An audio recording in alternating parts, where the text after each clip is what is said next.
Face master கம்மி யாரை பற்றி பார்க்க போகிறோம்னா அதிமுகவில் எடப்பாடி பழனிசாமி அணியில் இருக்க வேலுமணி செங்கோட்டையெல்லாம் ஓபிஎஸ் அணிக்கு போகிறதா ஒரு தகவல் வெளியாச்சு.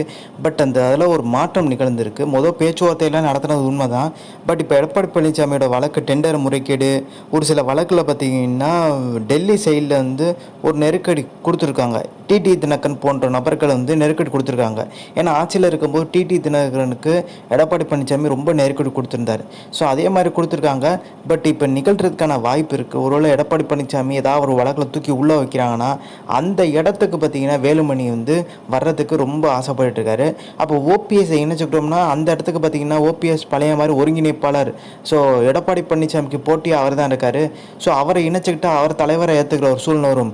ஓபிஎஸோட பேச்சுவார்த்தை நடத்துனது அப்படியே பெண்டிங்கில் இருக்கட்டும். நம்ம ஒருவேளை பார்த்திங்கன்னா நம்மளுக்கு ஒரு சான்ஸ் கிடைச்சா நம்ம அந்த பதவி உட்காந்துடலான்ற ஒரு எண்ணத்தில் பார்த்திங்கன்னா வேலுமணி இருக்கார். அதே மாதிரி ஏக்நாத் சிண்டே தான் மாற போகிறான்றான் கேட்டிங்கன்னா கிட்டத்தட்ட அதுதான் நடக்க போகுதுன்னு சொல்கிறாங்க. ஒரு 3 மாதம் பொறுங்கன்ற மாதிரி பார்த்திங்கன்னா ஓபிஎஸ் ஆதரவாளருக்கு ஓபிஎஸ் சொன்னதாக ஒரு தகவல் வெளியே இருக்குது. இந்த ஆலோசனை கூட்டம் நடந்துச்சு பார்த்திங்களா 20ஆம் தேதி. அதில் சொன்னதாக ஒரு தகவல் வெளியே இருக்குது. 3 மாதத்துக்குள்ளே அதிமுகக்குள்ளே போயிடுவோம்.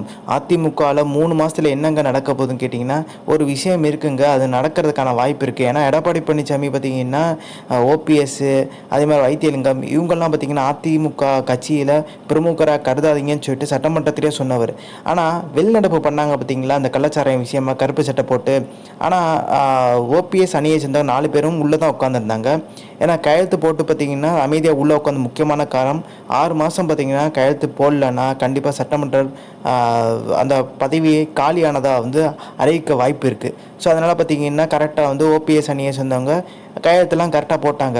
ஆனால் எடப்பாடி பழனிசாமி ஒரு விஷயத்தை பண்ணுறதுக்கு பயப்படுறாரு. அது என்ன விஷயம் கேட்டிங்கன்னா இவங்க எங்கள் கட்சி பிரமுகர் கிடையாது. ஸோ இவங்களை தகுதி நீக்கம் செய்யுங்கன்னு சொல்லிட்டு பார்த்திங்கன்னா எடப்பாடி பழனிசாமி நினச்சிருந்தா வேலுமணியை வச்சு பார்த்திங்கன்னா சபாநாயகர்கிட்ட இந்த ஒரு லெட்டர் கொடுத்துருக்கலாம். ஏன் கொடுக்கல? ஸோ அது நல்லா யோசிச்சு பாருங்கள்.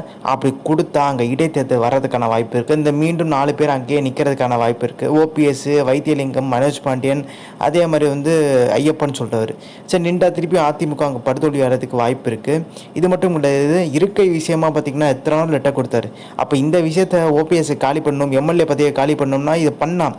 ஆனால் அதுலேயும் சிக்கல். ஏற்கனவே 10 தோல்வி பழனிசாமி. அதனால தான் இந்த 11வது தோல்வி வந்துடக்கூடாதுன்னு சொல்லிட்டு இந்த விக்கிரவாண்டி இடைத்தேர்தலில் பார்த்திங்கன்னா புறக்கணிச்சிட்டாரு. ஸோ இந்த ஒரு நெருக்கடியும் பார்த்தீங்கன்னா எடப்பாடி பழனிசாமி சந்திச்சிட்டு இருக்காரு. ஸோ இந்த இன்ஃபர்மேஷன் பிடிச்சா